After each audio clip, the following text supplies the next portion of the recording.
Vermeulen, you're from the CPB, or the Netherlands Bureau for Economic Policy Analysis, and you're the author of the recent study Groei en Krimp, Growth and Shrinking. Yeah.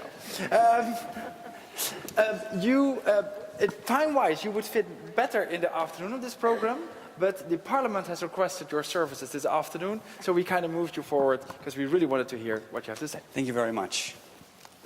Here. Well, it's great to have these different perspectives of planners and people from fiscal departments together. I think that's a bit rare. Usually it's quite separate worlds. I think that's also something nice about the OECD report, that you really bring the perspectives of these different disciplines together, as I think ultimately they should in order to be effective. So it's a real pleasure for me to be here. Thanks for the invitation. And my talk will be largely based indeed on a book I wrote with people like Koen Teulings, Henry de Groot, Gerard Marlet, Growth and Decline. So yeah, I'll start out with a few pictures just to illustrate what happened the last decades here in Amsterdam, and then the focus of my talk will be really about this this issue of local taxation, and then finally I'll say a little bit. I'll talk a little bit about planning. So what this picture shows is development of the population in the municipality of Amsterdam and in the wider metropolitan area. So we made our own classification of regions. There are of course many ways to do that, and in our classification we took account of not only commuting but also trips for leisure. So I think it's slightly smaller than the FUR that the OECD uses, but never mind those details. I think one clear message from this picture is that growth in the past decades has taken place in surrounding municipalities. And well, that is one reason to really look at the metropolitan area rather than the municipality. If you want to look at urban dynamics, growth occurs mostly not within the municipal boundaries of Amsterdam, but in areas surrounding it. And this is a trend that, in spite of the strong focus on densification, it will be hard to reverse in the next 10 or 20 years. And another striking thing, of course, is that, well, in the past 20 years, we've seen growth, we've seen success of the city, and I'll talk a little bit more about why. But, well, success is not guaranteed, as in the 1970s and 80s, actually people are fleeing away from this area. So another way to look at it is prices. So what this house prices do in the past decades. And here what we show is the annual price growth in city centers and surrounding areas. And then for the Netherlands as a whole, you see that house prices in city centers have grown a bit faster than in surrounding areas. So this urban revival was not exclusively in Amsterdam, but it was on average throughout the country. But there are huge differences across urban areas. So there are peripheral regions like Emmen or Heerlen, where actually prices in the center fell relative to surrounding areas. And in Amsterdam and also in Utrecht, the premium for living in the city center grew spectacularly. So this difference in Amsterdam of 4.6% per year in the center and 2.5% in surrounding areas, it means that over 3 decades the price in Amsterdam has grown twice as hard as the price in surrounding areas.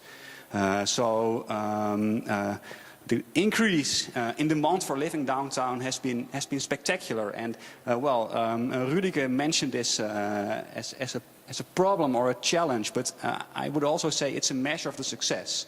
It reflects the fact that people are very, very eager to live there. They're willing to pay a lot of money for a downtown house. Right. So what explains this urban revival? there are like two broad explanations. Rudiger talked about the importance of density for production. So we move increasingly towards a knowledge economy, and density facilitates the exchange of ideas. So the more knowledge becomes important in our economy, the more important cities become. So that's one side. And the other side is that what we call the advent of consumer city. So in the old days, cities were there because they offered access to jobs. That's what made cities attractive. And in the past decades, it was not the economy side, but rather the consumption side. So the fact that cities offer all kinds of nice amenities, bars, restaurants, cultural facilities, things that make life nice. And if you want to enjoy them, you must come to the city because that's where they are on offer. So it's this side of the city that has become increasingly popular. And this also explains part of this urban revival here in the Netherlands, but also in other developed countries. And we illustrate it here. You see on the horizontal axis, you see an index of this consumption side of the city.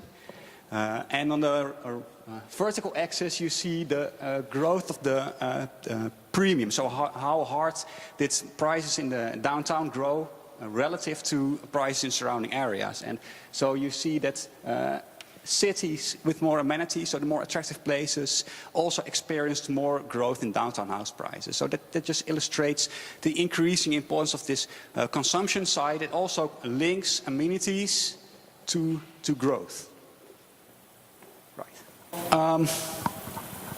One important element of my talk is that these amenities, they tend to capitalize in land values. So in 2010 we did a study called Stad en Land, Cities and the Urban Land Premium, where we estimated land price in the Netherlands at the level of zip code areas, PC4 gebieden.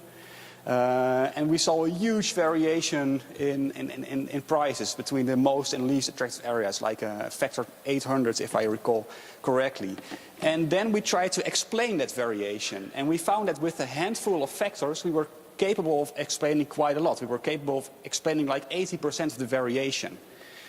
And of the part that we could explain, about half was attributable to this jobs side of cities. So it was access to jobs and higher wages. So this traditional explanation, reason of being for cities, could explain 50% of what we could explain.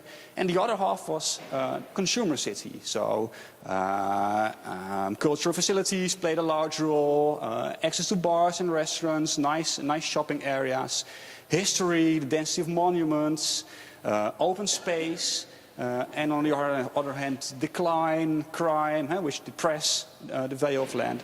So, so that again underlines the importance of this consumer side of the city.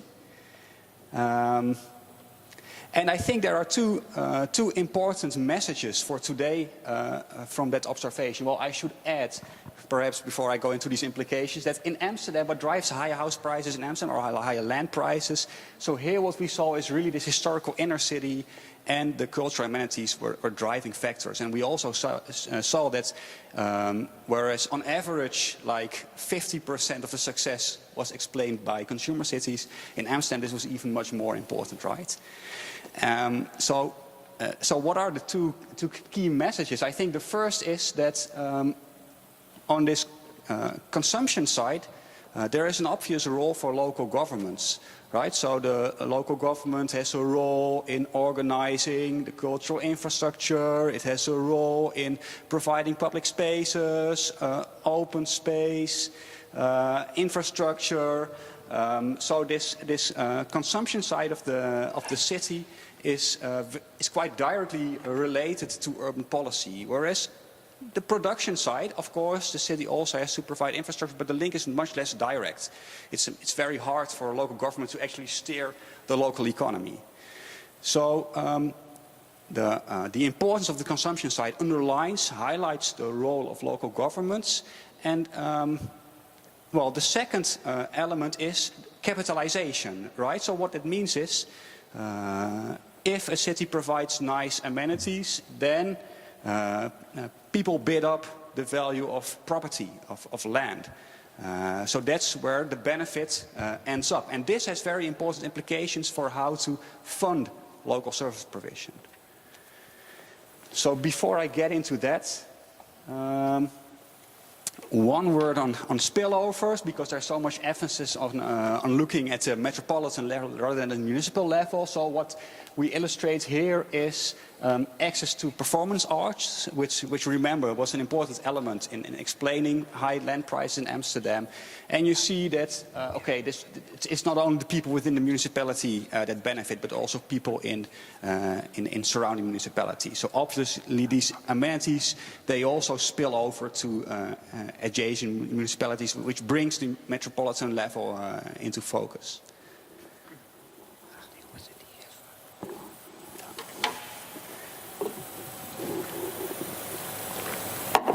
So I'm an economist, by the way, and I guess this slide is going to highlight that, right? So what does this all mean for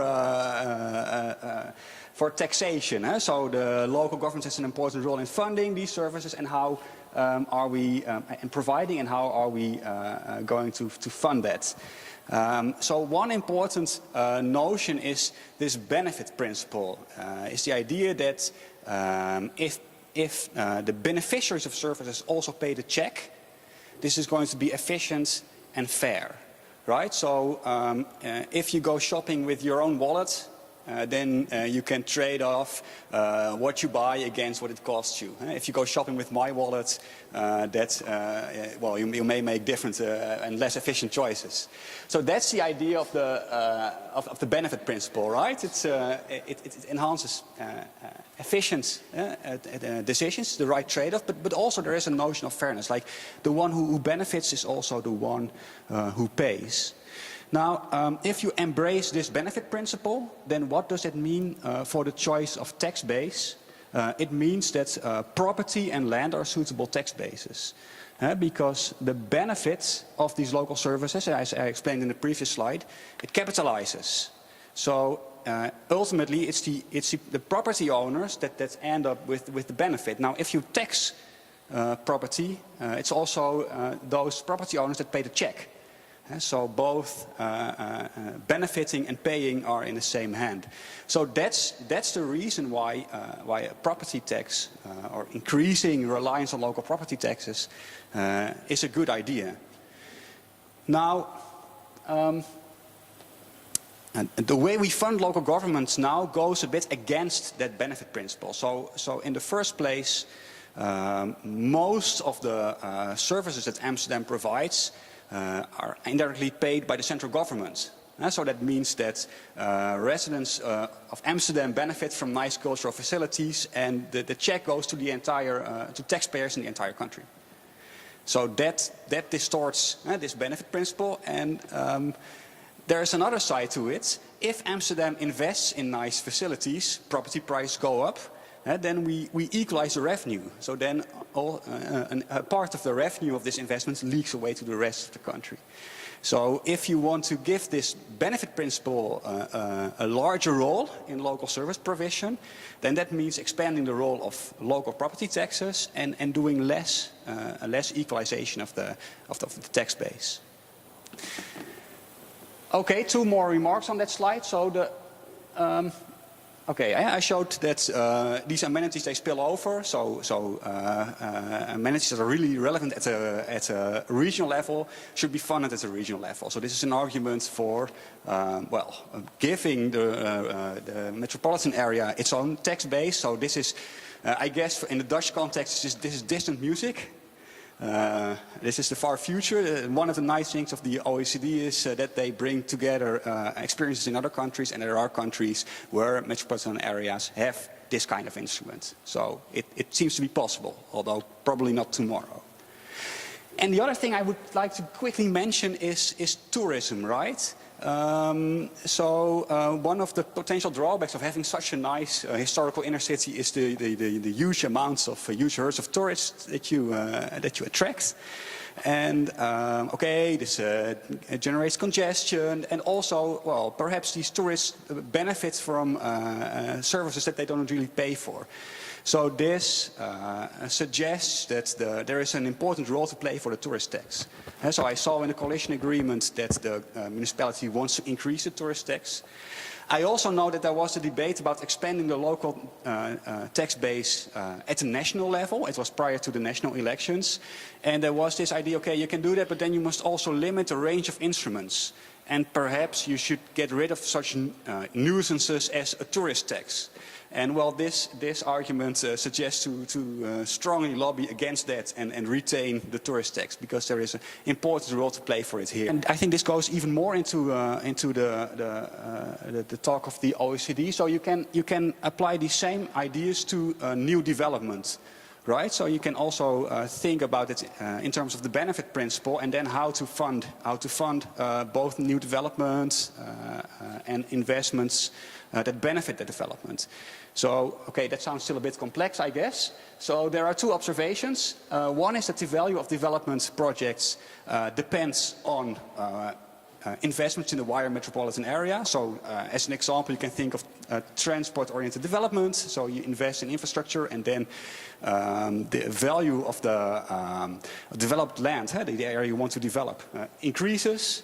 There is this wider idea that the land at the fringe of the city is so valuable because it's close to the city center and all the facilities that it offers. And that suggests that if this owners of this land benefit from that services, they should also pay.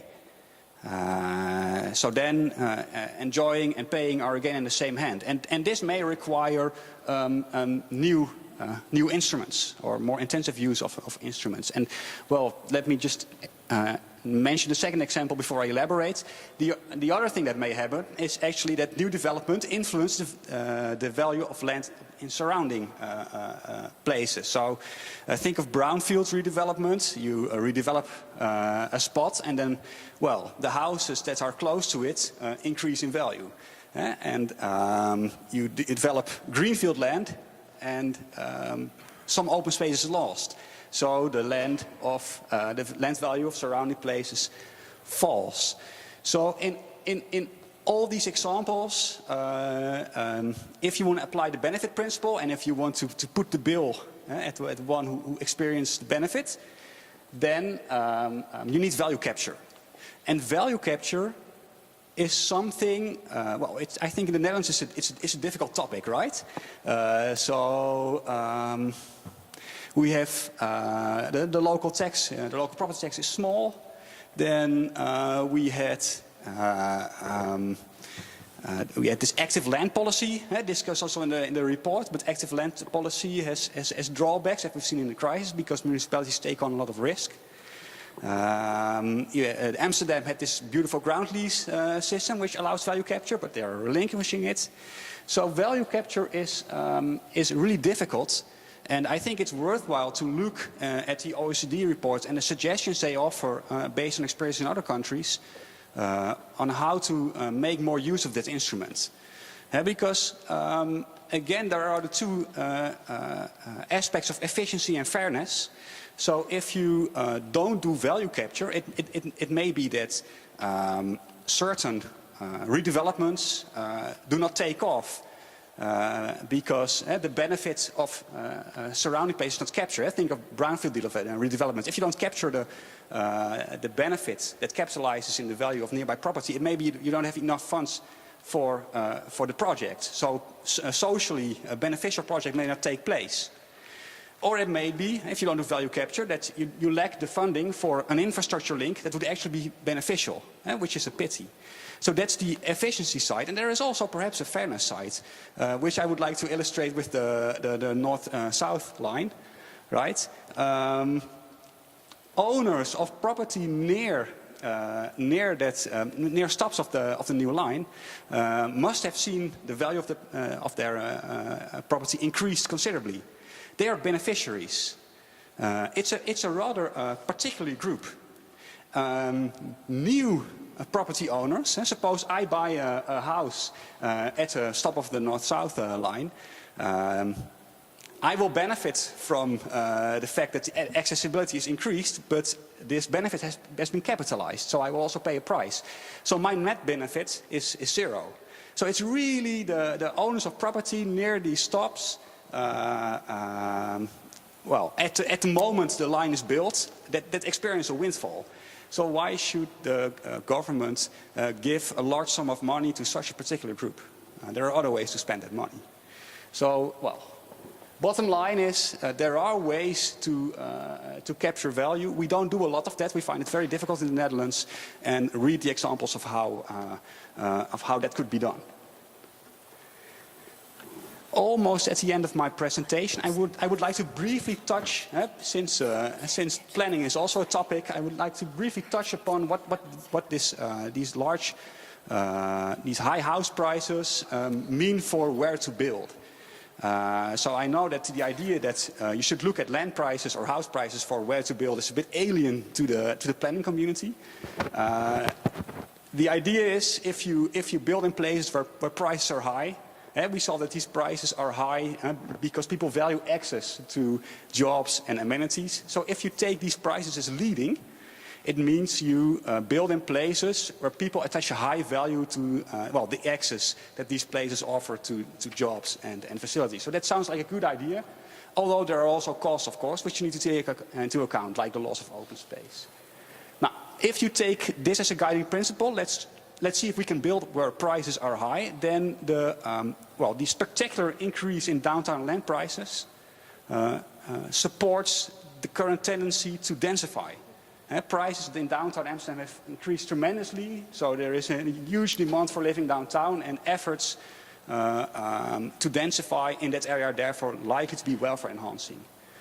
But as this map illustrates, there are also places in the surrounding municipalities where people value housing a lot. So here we show what 1 square meter of floor space, how it is valued. You can set that against the cost, and then, well, there are places where people value it by 2,000 euros and the cost may be 1,000 to 1,500 euros. So it seems highly beneficial, unless these are well, very nice, and it's very nice, valuable open space, of course. So one message at least is, okay, this is something to take into account. I mean, in some places people are really keen to live, so if you build there, well, I mean, you create value for those people. And the second message is, these places are not perfect substitutes. There are large differences. So people are prepared to pay like 1,000 euros for a square meter of floor space in Almere, and more than twice as much in places like Weesp or Amstelveen, and well, you name it.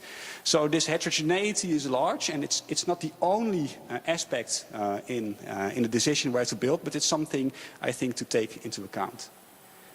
So I'm coming to a wrap up.